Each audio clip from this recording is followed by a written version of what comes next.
Hi, Geekscapists. Welcome to a brand new Geekscape podcast. I'm Jonathan London, your host, and I like to sit down and talk pop culture. Sometimes that means movies, sometimes that means video games or film. And we've got quite the episode for you today. This is actually one of our Geekscape specials. Instead of having like a filmmaker guest or somebody from the video game world or an actor, I sit down with the OG Geekscape specialist, my good buddy Ian Kerner, and we break down one specific film or feature from pop culture. And in this case, it's Doctor Strange in the, let me get this right, Doctor Strange in the Multiverse of Madness. That's the movie that hit this past weekend. It's Marvel's latest. It really blows the doors open in the MCU. And it feels like every 2-3 years, like the last one was probably the last Avengers movie, we get a Marvel film that really blows the doors open on all the things that are possible in the MCU. And with this one, I loved it. I've seen it twice. Ian's here. He went to see it with me on Thursday night. I love this movie. It's a lot of fun. And it's about halfway through, I just turned to my buddy Justin, who was sitting next to me, and said, you know what? Marvel just doesn't give a damn if you've seen these movies or not. They're throwing all the comic book stuff at you. There's a lot to dissect. We're going to get right to it. So I got to give you the spoiler warning. If you have not seen Doctor Strange in the Multiverse of Madness, we're going to spoil the heck out of it. So this is your warning. There will not be any others because it's time to start talking about it on a brand new Geekscape. Let's go.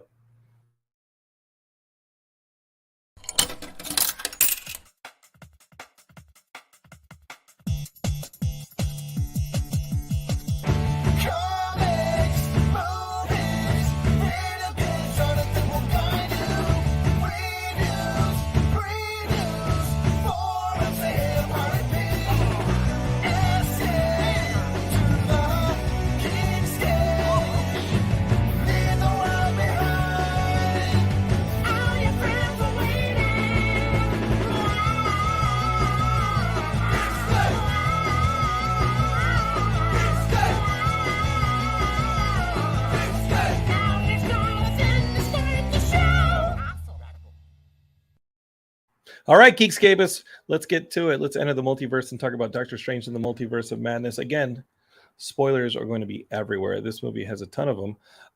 So I want you to not listen to this or watch this unless you've seen the movie.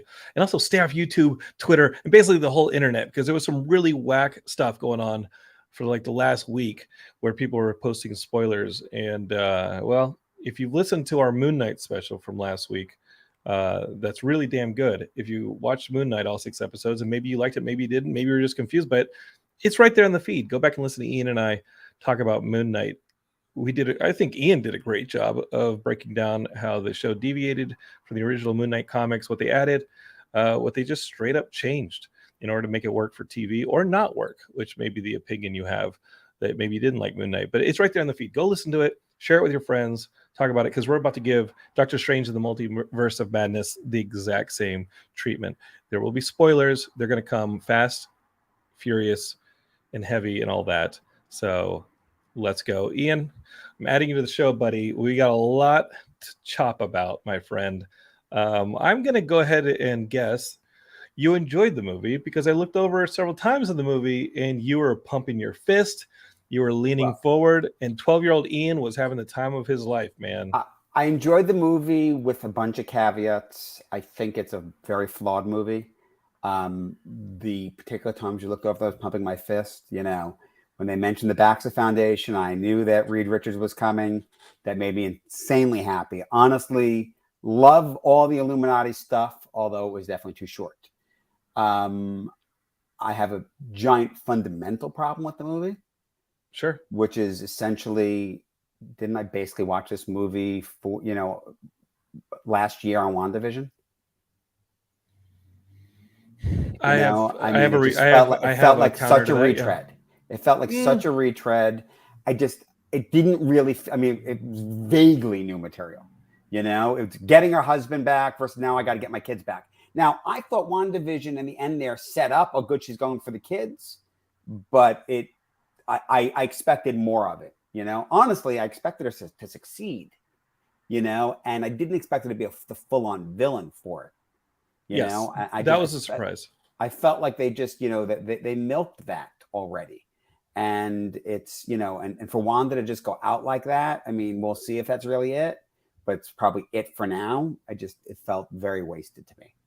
Well, let's talk about it, because I think that my argument against what you said, or, not that there's not credibility to it. I think there really is credibility to it. Tonally, she's trying to get her husband back, and she does a lot of bad stuff in WandaVision. And here she's trying to get her kids back, and she does a bunch of really bad stuff as well in Doctor Strange 2. That being said, tonally, they're very different. I mean, there are horror elements to WandaVision. Absolutely. But this is a straight up horror movie. Do not bring your kids to this movie. No, and listen, and by the way, and coming back to what you said before about listen, talk about Sam Raimi doing. You said this to me before the show started. Excuse me, but the idea of Sam Raimi doing other Marvel projects, Sam Raimi. I mean, he knows horror.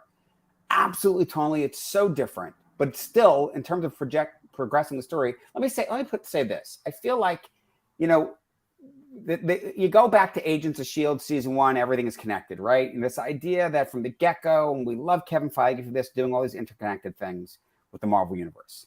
But something he's done that I give him a lot of credit for, but I also find a little frustrating, is he sort of makes sure that you don't have to have seen the other thing. It's just a couple of threads that connect. And the complaint about that is it always ends up being not quite as robust. It's a little bit like, well, if you didn't see WandaVision, doesn't matter, because we're just doing the same exact thing and the same beats. But if you did see it, I feel like it just didn't go anywhere. It doesn't really advance much. It was its own movie without WandaVision, and it basically told the same story, except it ended differently. My argument there, how do you feel about that? Because my argument here is, let's focus on Steven. And because there's a lot of progression. There's a lot of progression there. Sure. Let's lay it out for the audience that didn't listen to us and want to kind of know what's going on in this movie. It starts out right off the bat, like the train has left the station, and you see kind of a strange version of Doctor Strange. He's he's like an alternate universe version of Doctor Strange, running with America Chavez, who we haven't seen before the Marvel Universe on the screen, but. They're trying to get to the Book of Vishanti and stop something from sending demons at America and pulling her power out of her, which is to be able to jump multiverses. We learn later that is Wanda trying to pull her powers so she can go into the multiverse and have her kids. That's going to be a problem for everybody because, well, there's a Wanda in the other universe. It's horrible to kill somebody in order to take their powers, or an innocent person. America Chavez hasn't done anything wrong except have a multiverse jumping power. So she comes into the MCU universe that we've known, the 616, with the, spoiler, the other Doctor Strange doesn't survive, but he ends up, his corpse ends up with America Chavez in our 616 MCU. We can talk about the 616-ness of it later. But we know that Wanda's the big bad. And like you said, Ian, it's Wanda trying to get her family back together. Let's talk about what you think. Can you just tell us who America Chavez is first? Like, where'd she come from? So America Chavez, comic character. She was in the Young Avengers. I was frustrated by America Chavez because they did her backstory pretty well with the lesbian mothers. They did the power set mostly well, other than lacking the super strength.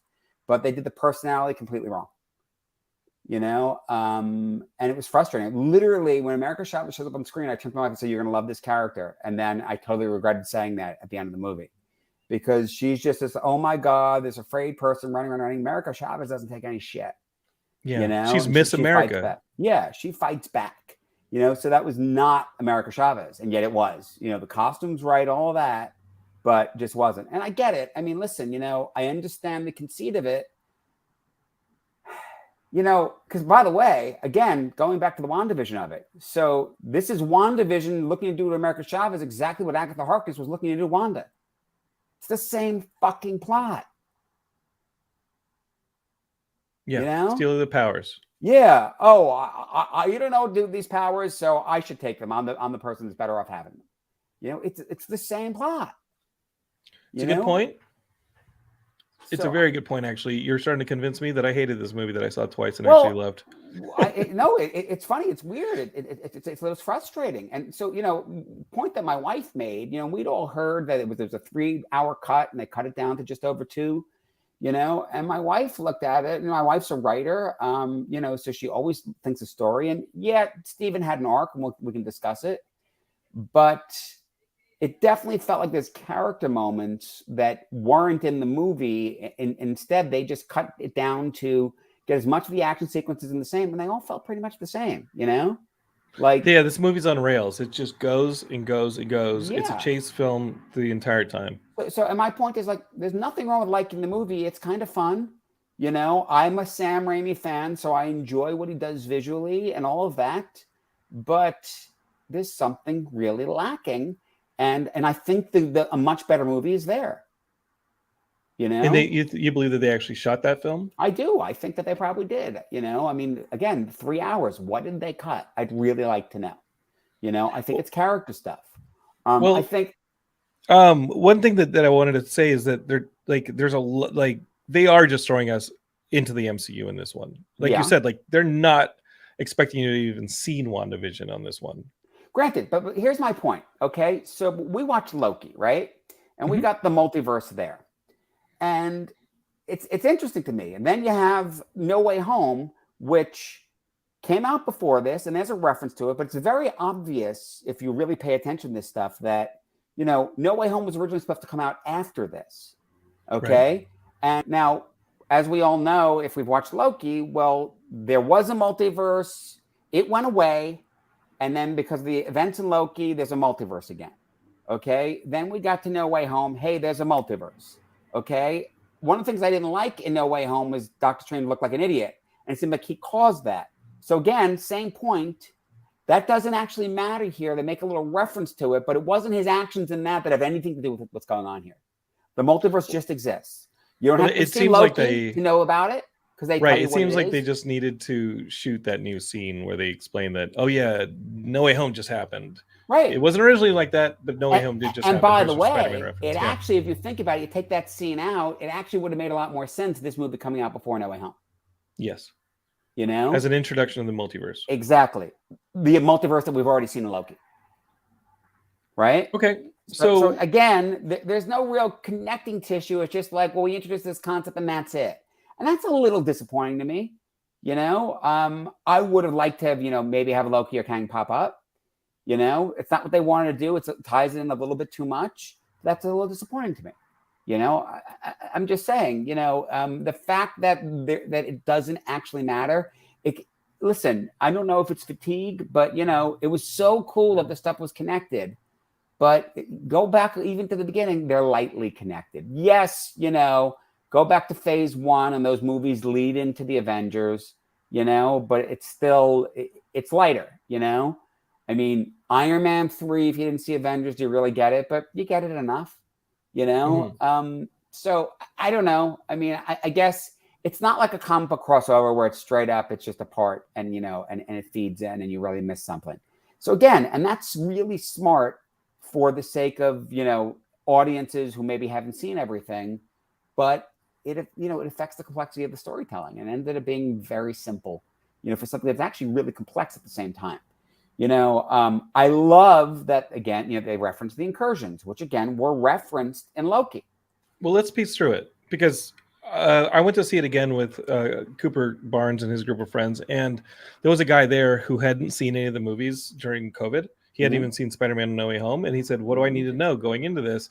And I said, "The only thing you need to know is WandaVision, which you've seen because he watched it at home, and you need to know in No Way Home, which you haven't seen, that Wong is now Sorcerer Supreme." Like that's really like my cheat sheet for him. Yeah, and he was really well versed in the comics on the page, so he was really excited to watch this, especially when like the deep cuts showed up, like right off the bat, the Book of Ashanti. What is that? The Book of Ashanti, which seems to be like the linchpin in the whole movie, that if we can get to the Book of Ashanti, we can stop Wanda from stealing her powers. In the comics, that was never like necessarily definitively the anti-Darkhold. It's something Stephen as the Sorcerer Supreme had, Listen, One thing the first Doctor Strange movie did really well is in introducing the whole idea of Dormammu and this idea that's very a big part of the comics, particularly recently. It was always this idea that when he's casting the spells, he was referencing these beings, and they're really essentially calling on power from these other beings. It's sort of like, you owe them. And so I thought that first Doctor Strange movie really called it out, like the straight up making the Faustian bargain, with Dormammu, Yes. So they're calling out that, what does that mean?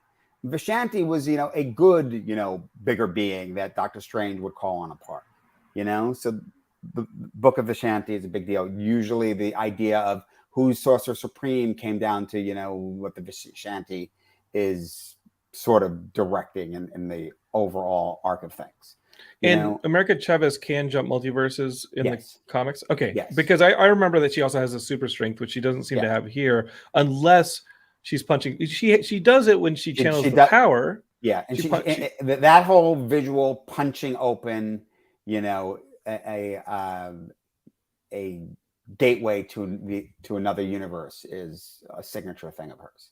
Cool. Well, let's get to her coming into the 616 universe, which may not be the 616 universe, but it's the MCU. Well, that's frustrating. We'll get to that. Yeah. But Strange and Wong are fighting the octopus creature, which they call Gargantos in the movie, but that is Shumagorath in the comics.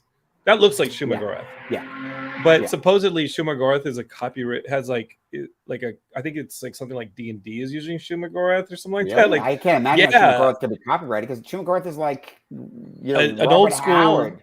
Yeah. Oh, it's like an old school thing. For some reason, as I was researching for this episode, I saw that Shumagorath was like avoided as the reference, and that they named it Gargantos because there was some copyright murkiness, maybe with the Howard estate. But it seems like Shumagorath would be something that they could also use in like Wizards of the Coast, Dungeons and Dragons and things like that. Like, it's a pretty popular beholder-looking creature. Well, not even beholder; it's got all these tentacles. That's where I turned to Justin, and when Strange pulls out his kerchief from Christine's wedding, and I really like that they're just moving ahead with Christine's story, and they're like, "Hey, Doctor Strange can't be with her. We're going to keep the broken watch stuff, which is going to be important later. We're keeping the broken watch, the beautiful story of the broken watch from the first movie." He yanks on his kerchief, and that's actually his cloak of levitation. Like, he just pulls it out. He jumps out, and as he's swinging to fight this octopus, it felt like Raimi's Spider-Man. Like, straight up felt like Raimi's Spider-Man. So I was in a good place there. And then the gags start popping out, like popping out his eye. What you jumped ahead of is also acknowledging it at the wedding, like, he's publicly known. The whole world knows he's Doctor Strange. He does this stuff. It's like he's a superhero. And he helped people come back from the blip. He helped defeat Thanos. People straight up know. They even know down to was this the only way? Yes, this is the only way, which is another thing we need to discuss. We will. Was it? Yeah, we will. Okay, so I love that whole Gargantus Shumagorath sequence. That's amazing. That's classic Raimi. Absolutely. Second viewing, awesome. I'm definitely looking for Raimi's car, the classic, which Geekscape he puts in every movie, I think, except Quick of the Dead. You'll remember it from the original Spider-Man movie because that's the one that Uncle Ben gave the great, power comes great responsibility speech to Tobey Maguire's Spider-Man. Okay, but really quickly, Wanda's the villain. Let's talk for real about this Wanda the villain thing. It's straight out of Avengers Disassembled, correct? Her motivation is your kids never existed. Yeah, but in Avengers Disassembled, it's she lost the kids. They're gone. It wasn't necessarily get them back. It was just that she goes fucking crazy. Okay. So that's the thing. One of the things they've taken that they ran with WandaVision is she's emotionally unstable. And I love it because of that division.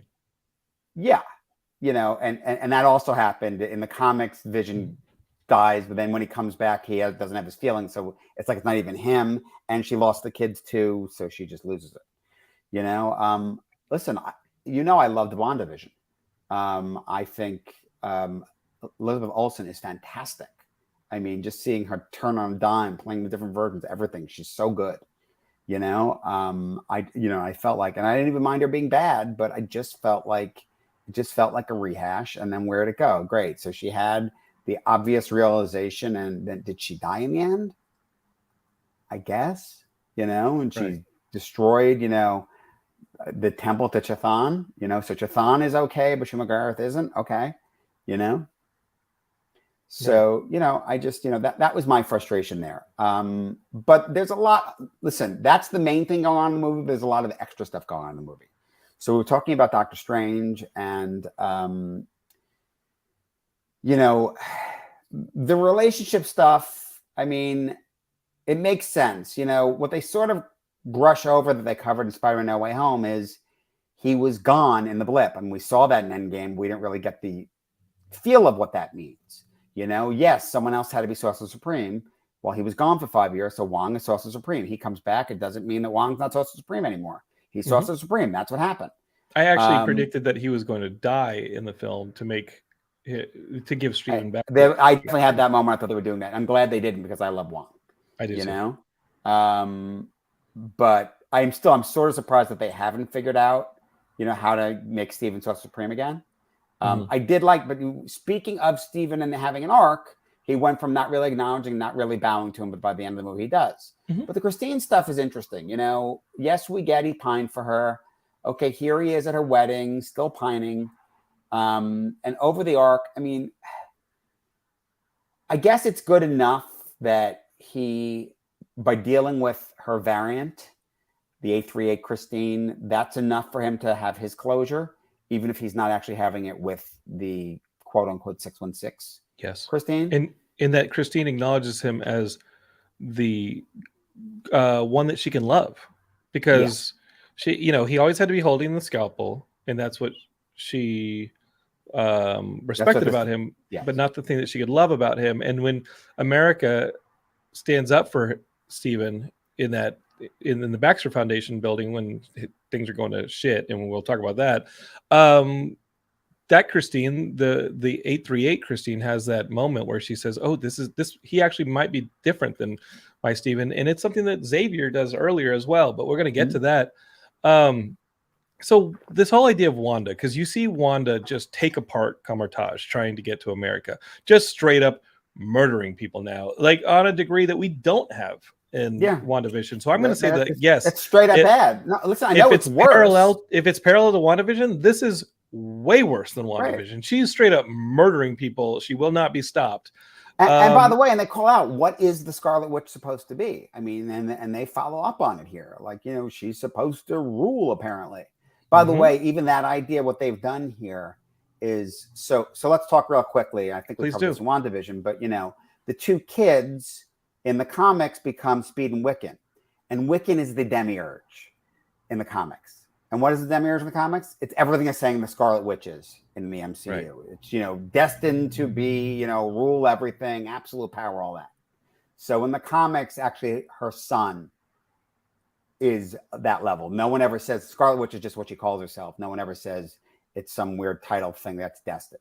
But in the comics, her son, in his relationship with Teddy, who's not introduced yet, he keeps him from it.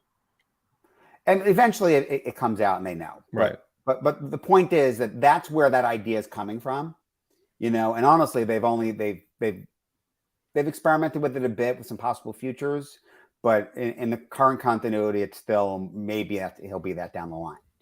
He isn't quite there yet. But even the power set and all that's there. Now look, they've played around with her power sets in the comics. Obviously, No More Mutants. She was that powerful, just to completely to change it into House of M. Rewrites reality into a reality of no humans, just mutants. And and again, so that's what we see her doing in WandaVision, but we don't see that here. And I don't know. I mean, like the idea that she's that powerful, but now she needs this book to jump realities. She does some reality changing. Obviously, I mean, she's kicking everyone's ass in this thing. But I don't know. I sort of would have expected more to be like use the Darkhold as a power source, like that corruptor, to make a more stable world where they exist, and to be very specifically not change anything other than their existence. I think that would have been more interesting because that would have been something different. And ultimately I end up disappointed that they don't figure out a way to bring them there. But here's the thing. So incursions. So this movie gets into incursions. Yeah. And we're jumping ahead right now because I was really blown away that they started mentioning that. And then I was really blown away that they're doing it. Well, here's the thing. It's already there in Loki. Okay, It's it's called the snipping, the pruning. Yes. Well, but it's not the same. Pruning is cutting off and erasing a universe, whereas incursions are combining them and they crash together. You remember, He Who Remains says that before the old multiverse that was happening. It was about incursions were already happening. Oh, the better of the two universes would survive. Exactly. Right. It's literally the idea that with a multiverse and ultimately there being a Kang, you're going to have incursions. This just says someone else can cause them also. Because sure, if you're dealing with the multiverse and interacting with universes, you're running the risk of an incursion. Mm-hmm. That makes sense, right? You're opening up, things flowing through. That makes sense. That would be a bad thing. Sure. So, we said back with Loki that, the expectation is they basically drew the map for you about where they're going. There was the multiverse and incursions were a bad thing. He Who Remains made it so that there was only the one. Now there's a multiverse again. Is that good or not? This is what you chose to do, and ultimately it's going to be a bad thing. Ultimately, there's going to be unless you're Disney merchandising. If you're Disney merchandising, it's a great thing. But the point is, I think it probably takes a while to get there. But what they'll be building up to, a la what they built up to with Endgame, is probably a couple phases down the line. We'll get our Secret War battle world. Mm-hmm. And at the end, there'll be, elements of everything coming together. And presumably at that point, with the multiverse coming together, you have those kids living. It's just not yet. You also have the Fantastic Four and the X-Men and recast versions of things. And you have a Wanda Scarlet Witch that didn't go crazy because she had her kids. So let's talk about where she goes once the Darkhold's destroyed. And at this point, we've got America and Doctor Strange jumping through realities. And there's some cool jumping through reality stuff. You get to see some things that we've seen before. Like they see the Living Tribunal, which you saw in Loki. Mm-hmm. You get to see like Bruce Campbell. It's always good to see Bruce Campbell in a Sam Raimi movie. Were there any other Easter eggs when they're jumping through time? And then we're going to talk about the Mount Wundagore stuff, because that had me like a little confused. It's not the way they do it in the comics. Honestly, I was surprised that there weren't more Easter eggs. I mean, you get the quick little, the animated stuff for a second. And I think you got the Spider-Man Noir world for a second there, but it really wasn't as many as I would have expected. You saw it a second time. I don't know if you caught more than that, but for me, the big Easter eggs really come into things that are more than Easter eggs, like with the Illuminati. Sure. The whole Mount Wundagore sequence, Mount Wundagore was where she was raised trained by Agatha Harkness. So in the comics, Mount Wundagore is basically the base of Mount Wundagore is where Wanda and Pietro were born. Sure. And we get into something, a concept called there was a being in the comics called the High Evolutionary. The High Evolutionary created hybrids of animals and people. Yeah. So the midwife that birthed her was Bova, who is a cow woman. So it's actually, but it's actually really cool. So you actually see that apparently flipped genders. But seemingly there was a cow man, that was fighting Camartage. So, I liked him. He was my favorite sorcerer. But to me, that's the Bova reference, and then, and so it's great. They did Mount Wundagore. Mount Wundagore is an interesting thing because the High Evolutionary is there and he's all about science. But they also always said it was also very steeped in, in magic going way back. He's like the Dr. Moreau of the Marvel universe. Yes, exactly. He does that, among other things. I mean, you also get into Other Earth and things like that, but in Chthon, like the demon Chthon who wrote the first version of the Darkhold, and you see it on the walls that was then transcribed. Serpent Crown is also Chthon. Yeah. So what's the story of Chthon? Dark elder god, who really, really bad. Not good. You probably don't want to read his diary. You probably don't want to be saying his diary out loud. No, nothing good's coming of that. It's always about, subjugation. So here's the thing. And to Wanda's defense, she was corrupted by this Darkhold. She's still a hero, but she's corrupted. And the idea of that, you get into things about ancient, Lemuria and Atlantis and the fall of Atlantis and it being sunk in the Marvel universe, all relates back to that stuff. Okay.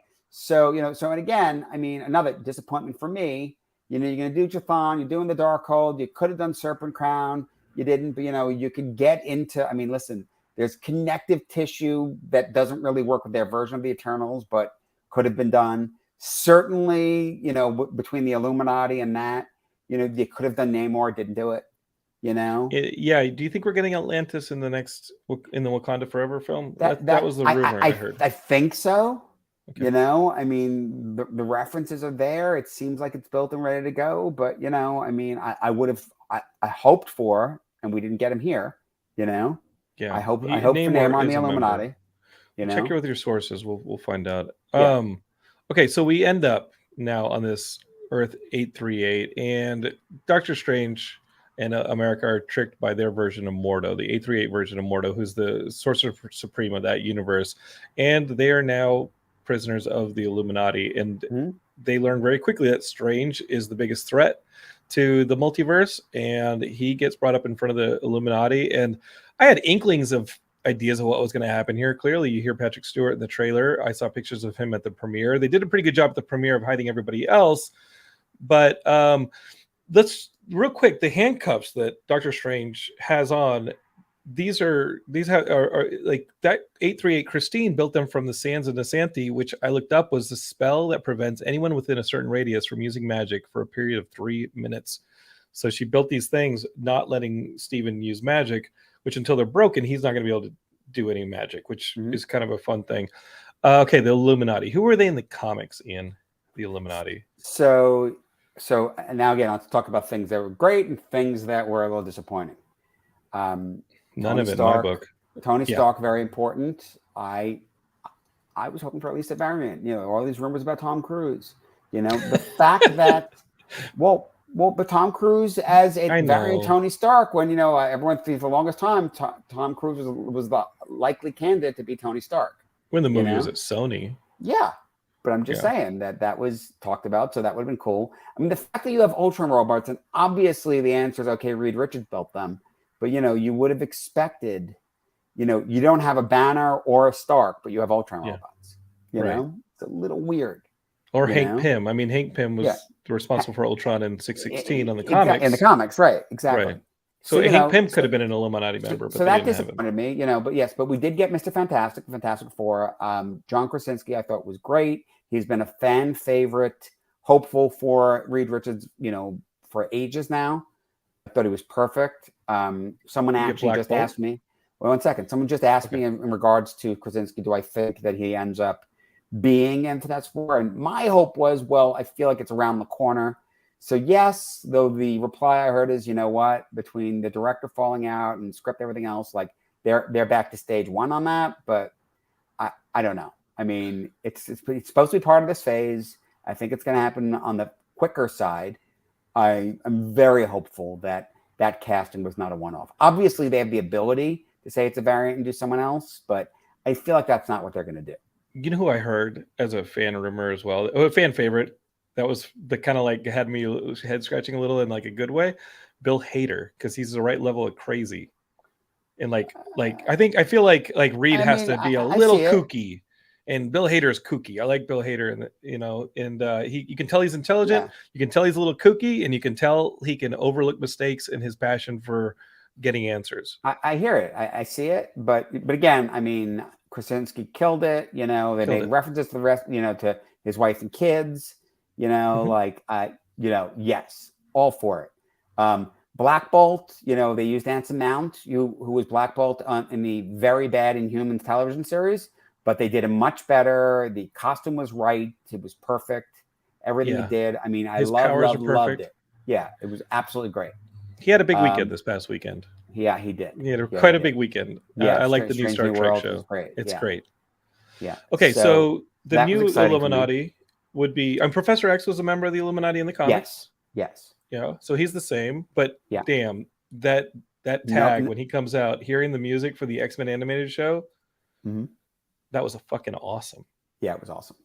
Okay, the ones who are different, the Illuminati who are different is Carl Mordo, right, as the Sorcerer Supreme, because Doctor Strange is a member of the Illuminati. We had a different Captain Marvel. We had Maria Rambeau. Well, Captain Marvel's not a member of the Illuminati in the comics. She's not. And Captain America very much isn't. Right. Captain America, when he finds out about the Illuminati, they brainwipe him because he's fucking pissed that they exist. Yeah. Captain America would not be down with the Illuminati. So why is Captain Carter down with the Illuminati? I mean, look, they've to the extent that it's dealing with any multiversal stuff, I think if they've sort of set up after What If, that would make some kind of sense. Sure. And by the way, in What If, they very strongly introduced this concept of that most Doctor Stranges maybe not so good, right? Yeah. They get corrupted. Okay, Captain Marvel, the Maria Rambeau. We probably won't see Maria Rambeau's kind of photon or Captain Marvel in the Marvels movie. No. We'll definitely see her daughter, who we saw in WandaVision. Yeah. But it was cool to see her again. It's cool to see that same casting. It was cool. I mean, it's sort of an interesting thing to have that right next to Captain Carter. It's just this idea of like, well, okay, instead of it being the one it was the person right next to them. Mm-hmm. You know, I mean, it's obviously easy to imagine. It's she got taken instead of Carol. You know, there you go. Okay. But it was cool. Captain Carter was great. I just felt that, I mean, they ended too quickly. But then again, in the scheme of things, up against Wanda, they don't really stand a chance.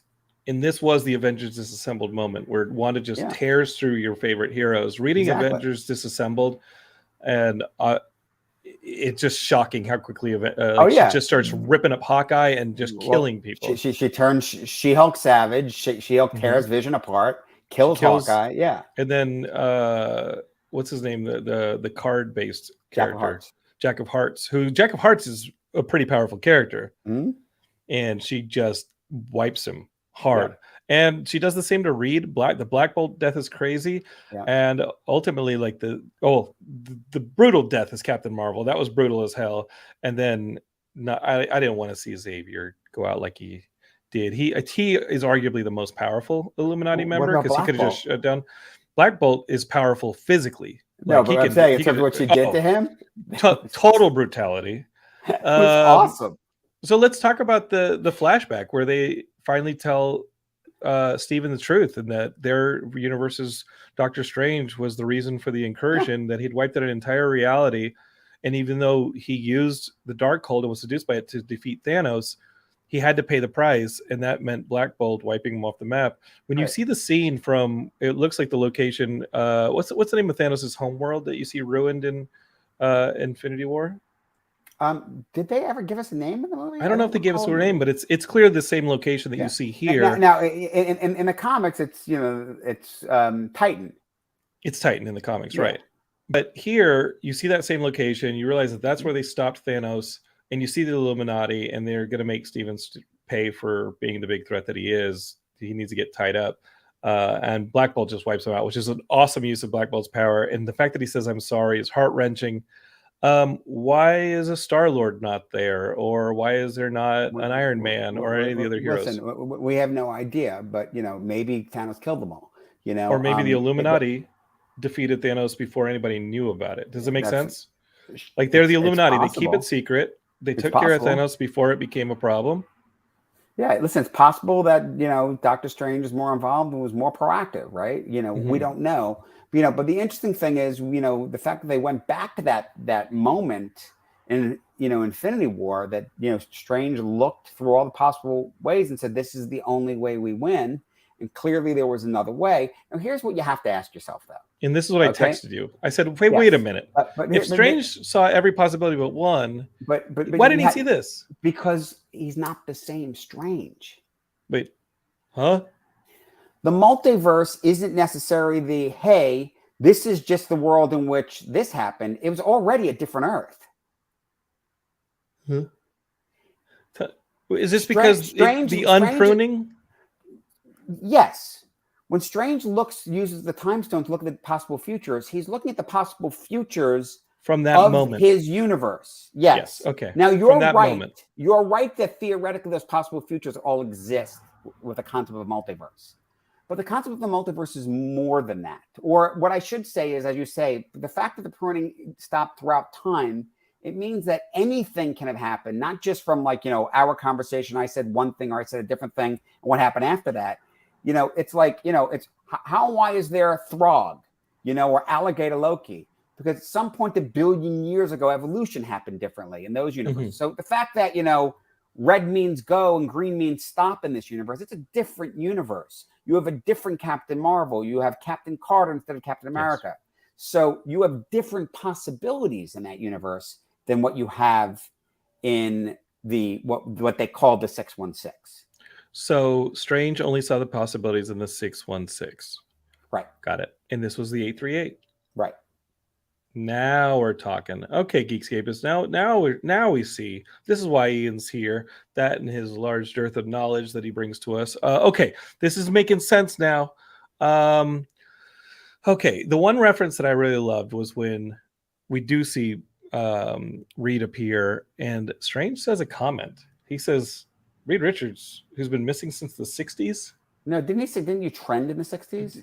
Oh, is that what he says? Didn't you trend in the 60s? You saw it twice. I saw the one. I thought he says, and it was hard to hear the second time because Cooper Barnes literally got up and cheered when John Krasinski got up, stood up on his feet and cheered.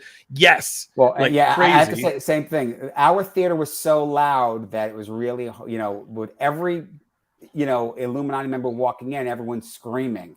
I was preoccupied with the person taking photos in front of me. Exactly. I mean, then my experience was you have the people screaming, and cheering, and then there's the you about to beat up some kid in anything. And I don't know. Listen, all of our listeners probably didn't hear the Moon Knight podcast, so not to rehash the whole thing.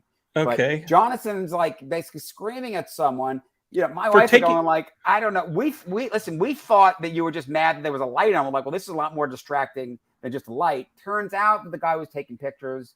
You explained to me afterwards. He was taking pictures, Heidi posting them straight to Instagram. He was taking photos of the Illuminati and posting them straight to Instagram, and it was distracting. And Heidi said, "Put your phone away," and the guy didn't. I said, "Dude, put your phone away."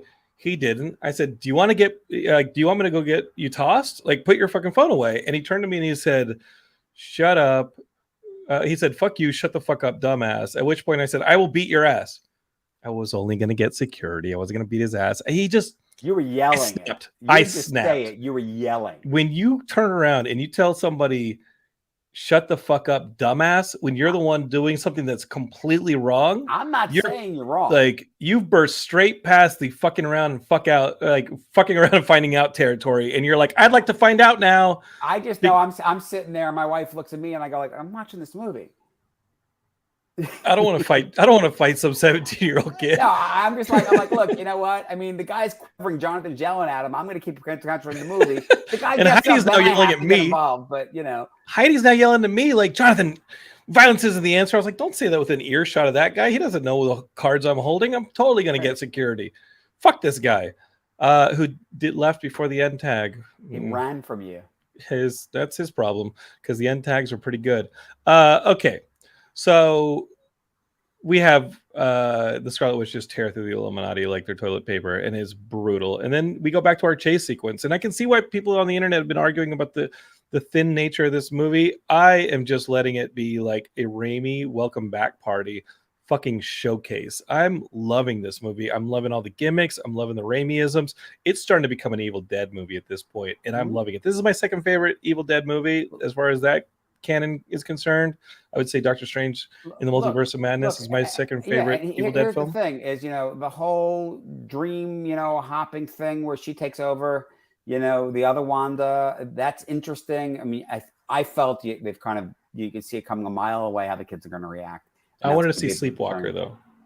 That would have been cool. I wanted to see Sleepwalker. And ultimately, the idea that that Strange has to do the same thing after he's been warned over and over again. The Darkhold corrupts all that.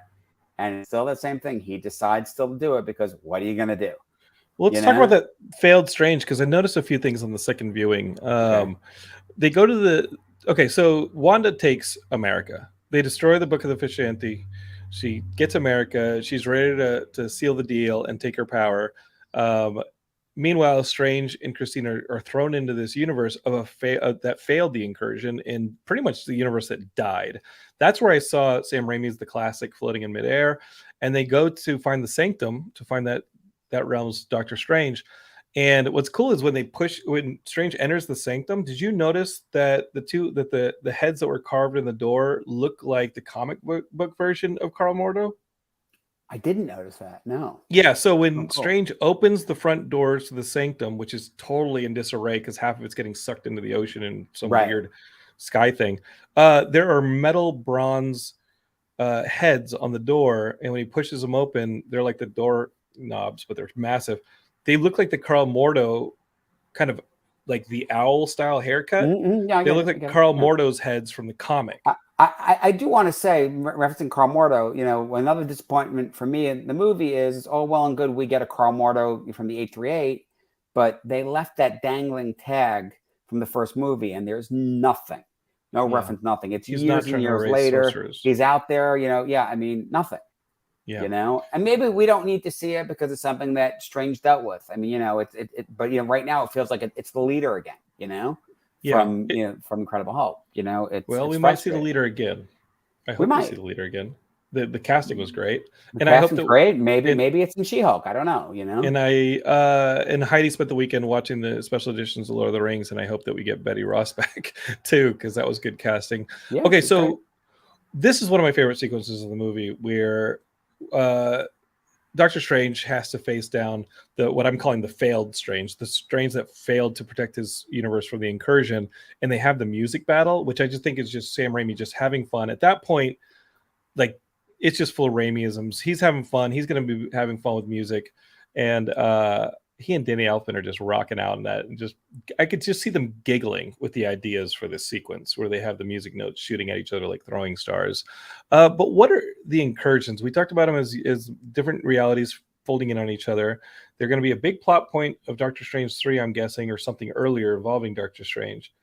So Jonathan Hickman did a giant Avengers run dealing with incursions in the multiverse, and basically this idea of setting one universe against another, and it ultimately culminated in what they call Battle World, and this idea that on one planet you just had little pockets of different universes being represented, and then ultimately they sort of seemingly cleaned it all up and made one Earth.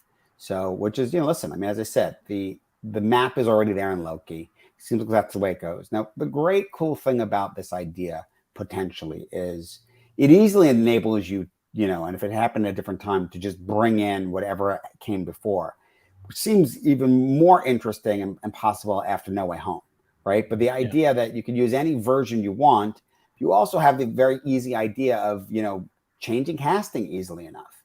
If you can't get Robert Downey Jr. back, but you want Tony Stark, you just recast, and this is what he looked like. And it's like he always looked that way because the variant now became the main one, but it's also a very easy way to bring someone back that died.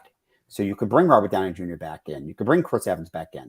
I think that, there's an expectation if they go further with this to, potentially do, Hydra Cap, which we'd heard was in this movie. What's that? Hadn't we heard rumors that Hydra Cap was going to show up? Yes, we did. And I was disappointed it wasn't, because to me, I think that it'd be really interesting to have introduced something like that as a concept. You bring them over, and then you have, Sam Wilson having to fight, which seemingly is Steve Rogers, but he knows isn't, because the rest of the world doesn't know Steve Rogers, aged up, and we don't even know what happened to the old one, and, it's the great way to ultimately bring him back. Are they going to do it? I'm not sure.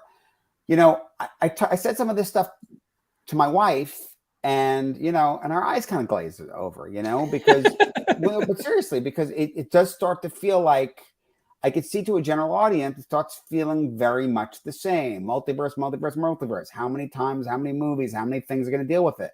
And I wonder, is that going to be an issue? Do they not do that? I kind of feel like they have to. That's where they're going, but it come back to that thing. I vacillate between, in the one sense, it's brilliant that Feige seems to make sure these movies don't completely depend on the ones before them, but at the same time, how far can you go far enough? Can you tell the story? Can you do it? I mean, ultimately, you do Secret War, you have to do the big thing, but is it just going to feel like a retread of this? Maybe that's the point of they didn't go as far as they might have here, because they have to hold some of it back to do it again. And you can't do it every movie. You do it every few movies. You do something with it, Well, Hickman's Secret War is just a massive Fantastic Four story. And we'll talk about how maybe Krasinski and the Fantastic Four get reintroduced, maybe in Quantum Mania or something. But to go back to the unfinished comment when we started talking about Jonathan Street fighting in a theater.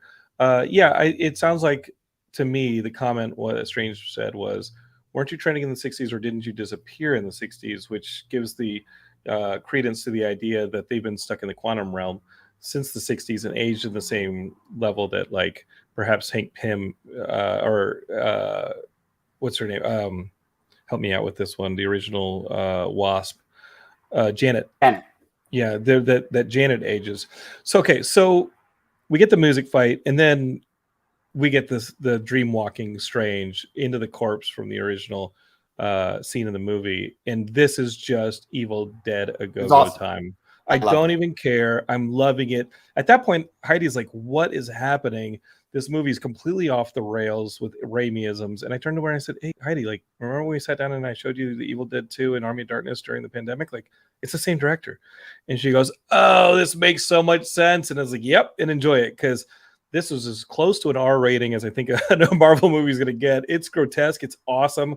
And you see Christine. This one felt like a scene that was cut short.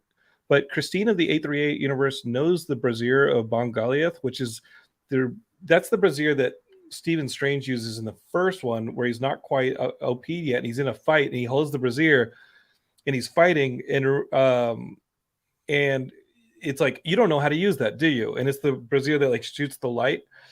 This Christine 838 totally knows how to. Yeah, she knows what's up in the sanctum. She knows the different things. She's obviously used the sands to build those handcuffs. As she uses the braziers to fight these little demons, which the demons are in the comics. If you fuck with the undead, they come for you.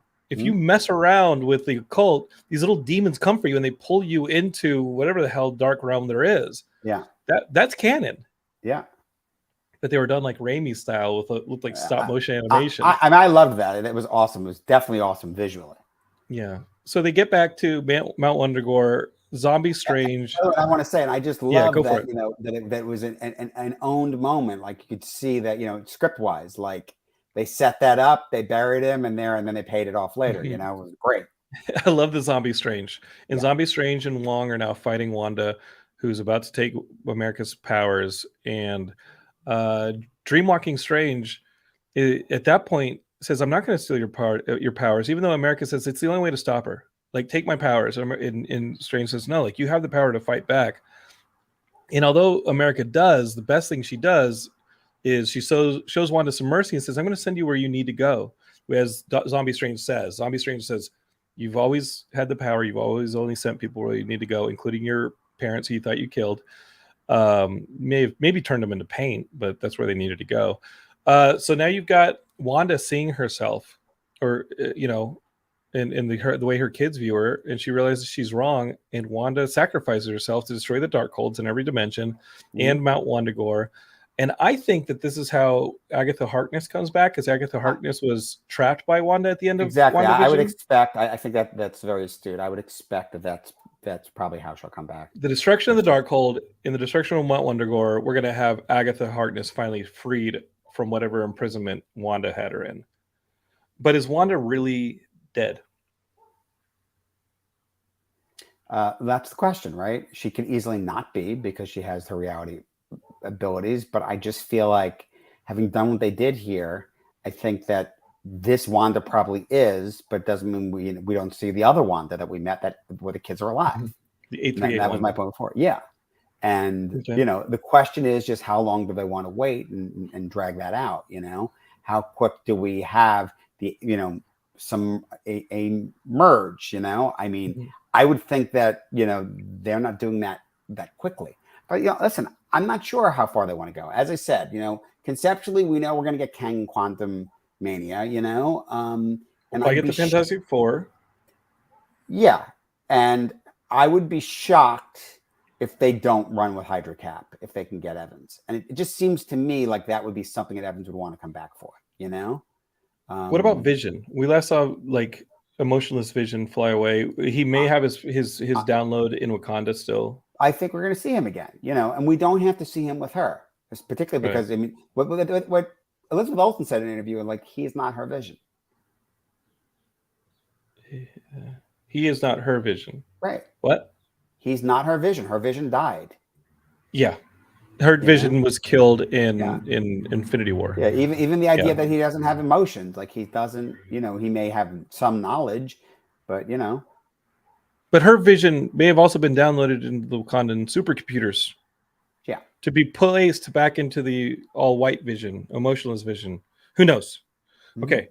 But I think you're right. We're not going to see Elizabeth Olsen's Scarlet Witch anytime soon, unless it's like a variant. Yeah, it would be. I mean, listen, talking about rehashing, it would be really silly to imagine that she shows up again very quickly. But the Agatha Harkness series could create Agatha as a good person.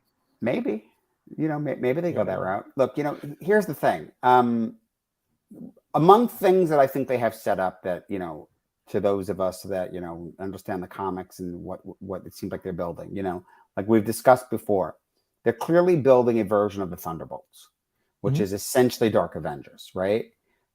It seems to me, because what we saw in Endgame is we saw a version of the Avengers, right? A cosmic Avengers was going on. We have no sign with Natasha dead. We don't know if that still exists or not. We don't know if someone else stepped up to run that. You would think so. So that's the question. It seems we could get it in the Marvels. I would imagine in the Marvels we're going to find out the answer to that. But now, however, here's the thing: at the end of Shang-Chi, there's the implication that there's something still going on. Mm-hmm. Yeah, because Captain Marvel and Banner are part of that end tag. So that felt like that's something loosely still happening. They still need a chart. There's still something there. Yeah. But and yet it doesn't seem like Sam knows anything about it. Yes, Sam Wilson does not. Or does he? I'm not sure. So, I would hope at least in Captain America we'll get a sense of it, in the Sam Wilson Captain America, or there's going to be something that's a little more public and not just cosmic, Okay.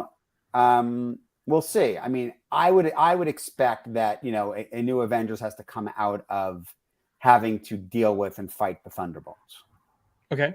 So where could we see America Chavez again?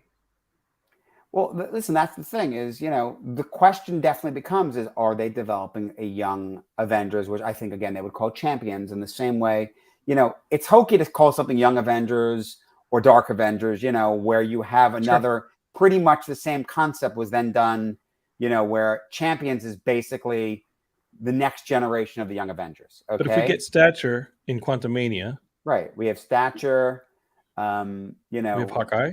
We have Kate Bishop Hawkeye. Mm-hmm. We have America Chavez.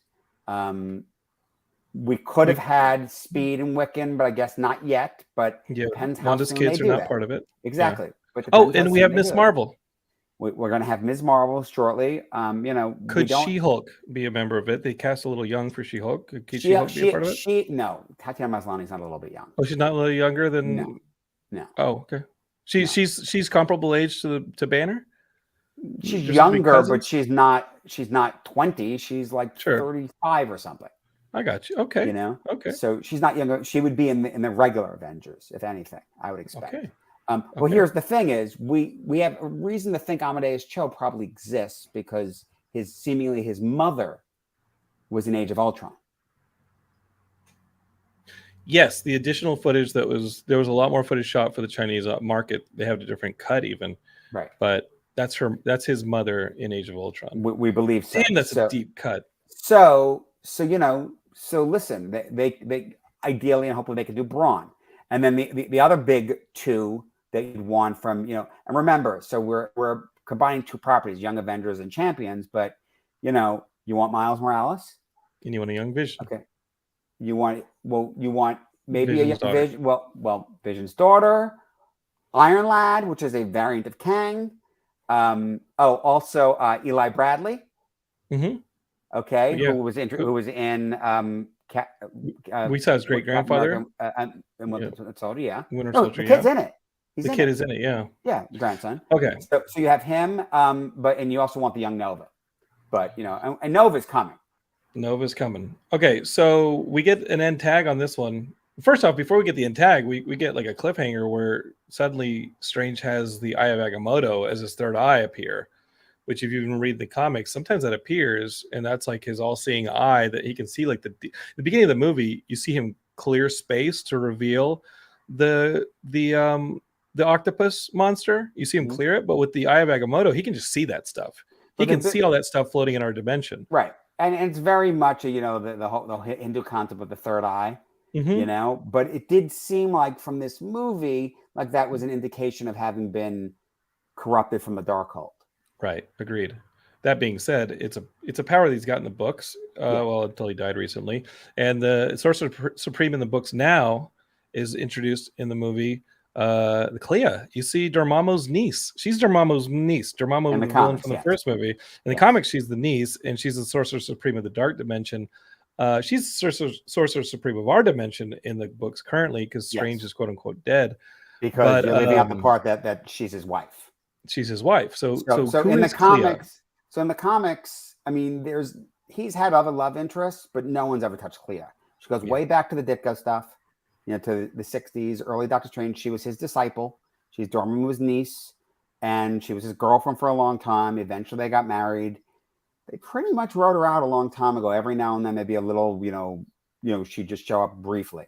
But she's been out of it for a while. And recently, with them killing him in the comics, they have her. The current book is called Strange, and it's her Sorcerer Supreme, and she's actively looking to bring him back. It's a fun book. It's a really good book. Yeah, it's a really good book. If you're looking for a jumping on point, I would say get the Death of Doctor Strange trade when it comes out. It's 5 issues that are collected, and then get the Strange book with Clea and Wong trying to figure out how to bring Stephen back. It's been fun.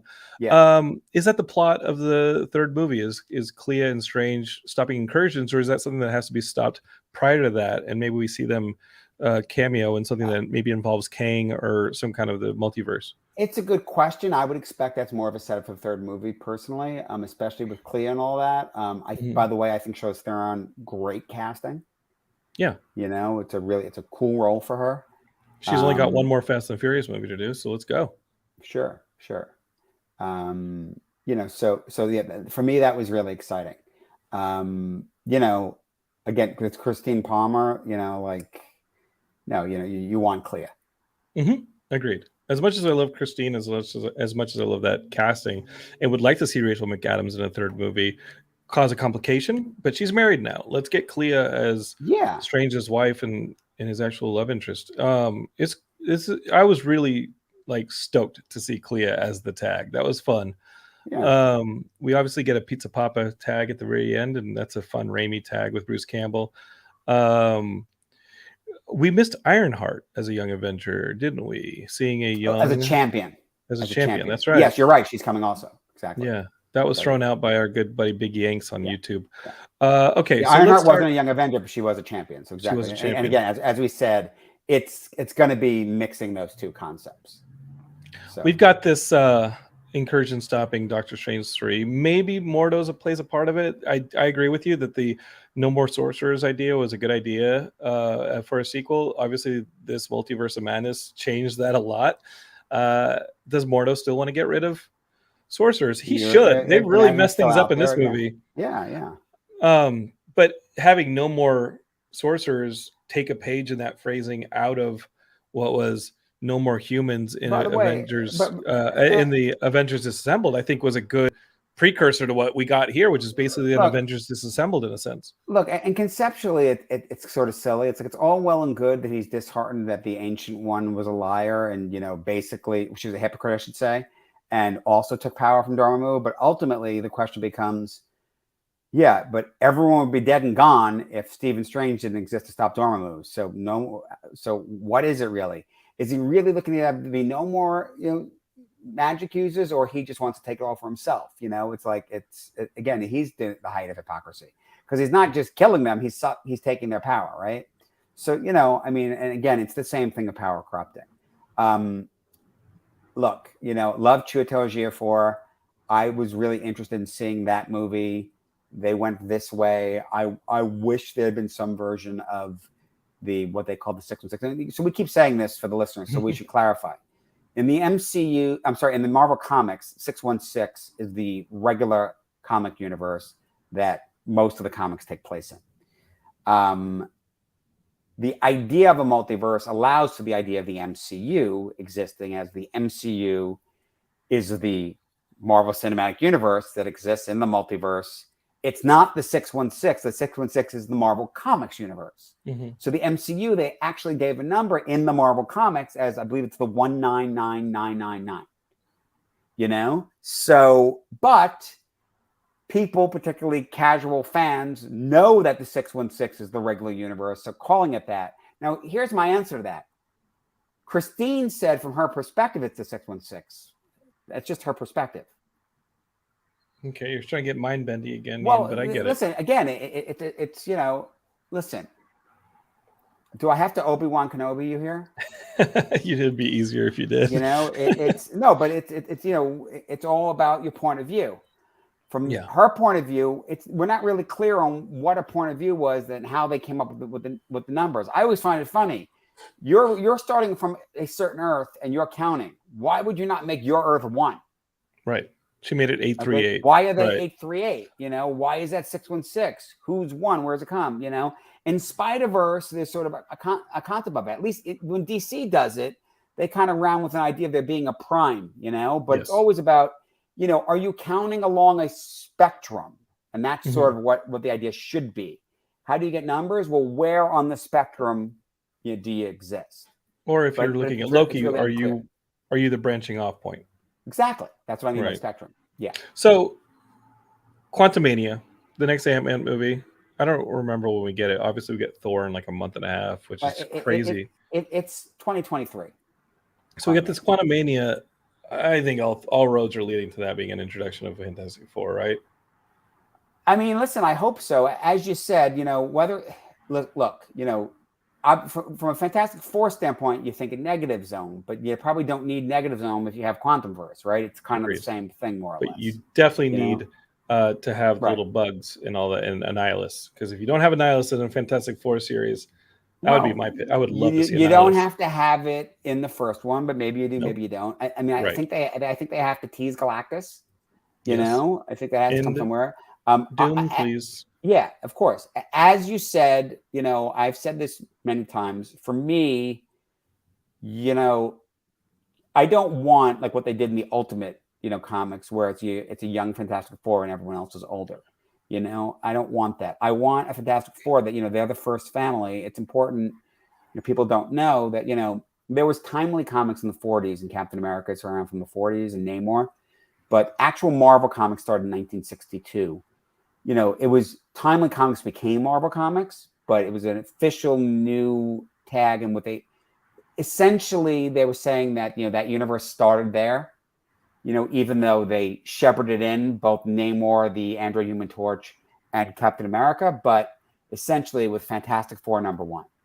So, you know, they're the first family of the Marvel universe, and, you know, and they should be. They're older, you know. I mean, idea has always been that, you know, the Human Torch was supposed to be about the same age as Peter Parker and, you know, and actually Bobby Drake, but you know, Reed and Ben were significantly older, you know. So, you know, they should at least be contemporaries of Tony Stark, you know. I don't need them to be from the 60s. I need them to have just been around for a bit, you know, whether or not you want to do that and give that giant of a nod and have them been gone that long, it's fine. I think the problem you get into with that is it just sounds so much like Captain America. Right. But in this 838 universe, it sounds like Reed was there the entire time because he has a family now. As far as we know. And all that. In the 616, maybe they've been gone since the 60s. Yeah, and you go with that, they're in the quantum realm. Listen, we've already seen in the Marvel, you know, cinematic universe that there's, you know, it goes all the way back to that first tag in Iron Man. Did you think you were the only one? You know, first of all, there's plenty as viewers we don't know. And second of all, we don't know what the public knows. Right. It isn't like in the first X-Men movie when they say that they act like, oh, it was all secret and it only just became public. You know, we don't know. Like, for instance, we come to find out Captain America existed and everyone knows about Captain America. Tony Stark grew up hearing about Captain America. But in that first Iron Man movie, in the first Iron Man movie, we didn't know that, you know? So Captain America's always been there. In the first Ant-Man, we find out that Ant-Man and the Wasp worked for S.H.I.E.L.D. in the 80s. You know, they were, you know, doing that stuff. You know, we see, you know, the same thing, you know, Agent Carter was part of S.H.I.E.L.D. and there were missions and there were other people doing things. So they could very easily. I agree that they have to have been somewhere over the course of since Iron Man started, and certainly where were they? I mean, it was like that Eternals question, with the bullshit answer. But where were they when when Thanos came? They had to have been in the quantum verse, in the negative zone. They had to be elsewhere. There has to be a reason why they haven't popped up. But it doesn't have to be since the 60s. For me, it has to be since the last 12 years. That's all it has to be. So, knowing that that's the reason why the Fantastic Four weren't involved, and knowing that we got Professor Xavier in this movie, what would lead you to say where the X-Men come into the MCU, as Big Ink says on YouTube? Listen, we all theorize that it might be, sort of, the result of some kind of incursion, emergence, afterwards. It's simply a question again of whether or not they want to say they've always been there or it's a brand new thing.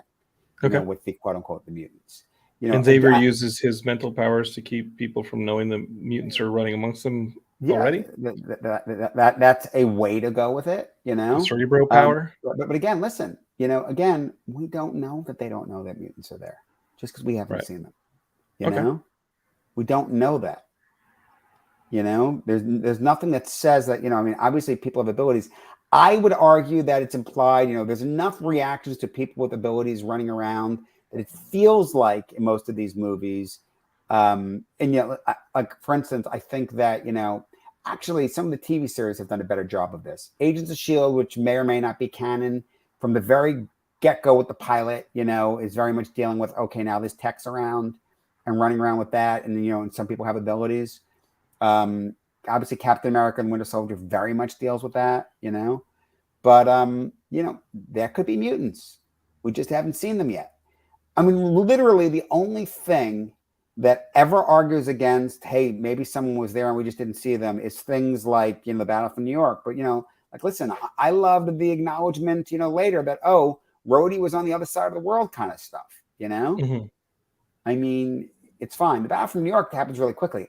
Endgame, bigger issue for me. But again, even that, how, or whether it be Endgame, whether it be the snap, whether it be Infinity War. And by the way, and with the snap, you could easily say anyone wasn't around for the last 5 years.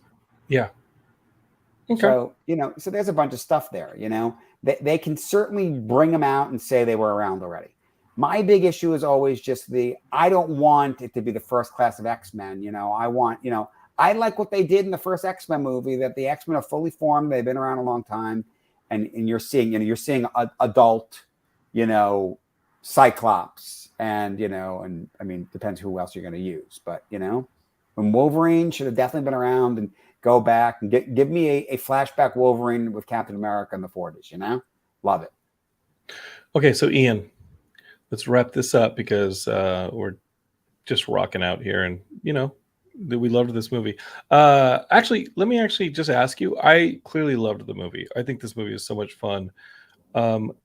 Did you love the movie or not? It sounds like you actually. I loved parts of it. I was there were things that frustrated me about it. I mean, I was honestly, I had heard. I went in with lower expectations because I knew a lot of people that had already seen it, and and had negative things to say. So it helped me actually enjoy it more than I might have. But okay. I had my disappointments. Yeah, as I said, another thing I heard Deadpool was going to be there. Would have been a great place to stick Deadpool. Didn't do it. And again, this is what always happens: is we come up with stuff that we're hoping for. We said the same thing about Moon Knight and hoping to have Gore the God Butcher, in a tag. Yeah, I think that tag would have been okay. I don't want to be drenched in the cameos. I did not want to see Eric Bana's Hulk show up with Aaron Garfield's Fantastic Four, Mr. Fantastic. I was okay with just. I love this movie. I think it's the movie I wanted. And plot wise, is it thin? Yeah, it's super thin. But I like it. I was just no. Again, it was fun, and you're right. It is a different flavor, and and Feige said a long time ago that he was setting out to do different genres within this, and now we got the horror movie, and that aspect I love. I just wish it wasn't just pretty much the same plot. Mm-hmm. Well, it adds a new tone to the Marvel universe, which I think is is a big argument, and it adds a huge chapter in Stephen Strange's life. Like Stephen does do a turn into knowing that he has to be the right Strange. He has to be the stand-up Strange, and that Stranges from other universes may be really, really bad. Yeah. We'll see what happens. We saw that in What If, right? We definitely saw it in What If, and we saw it in several times here. We've got some stuff coming up, Ian. You know, we're gonna have this Obi-Wan Kenobi show coming up. Oh yeah, I've heard of that. We've got Thor Love and Thunder coming up. You heard of this? The Thor Love and Thunder. Yeah. We've got, what else we got here? What else we got? We got a She-Hulk show. We've got a Miss Marvel show. They're not going to stop as long as you keep putting your money down and your eyeballs towards this stuff. Ahsoka's coming. Ahsoka is coming. More we got a lot Mandalorian going on. But you're going to be here for that, right? Yeah, I'm planning on being here. Ian, get tickets, as we say in the chat. Whenever something like this happens, we go, Ian, get tickets. And Geekscape, I want you to start saying, Ian, get tickets. You can find Ian on Twitter at Ian L. Kerner.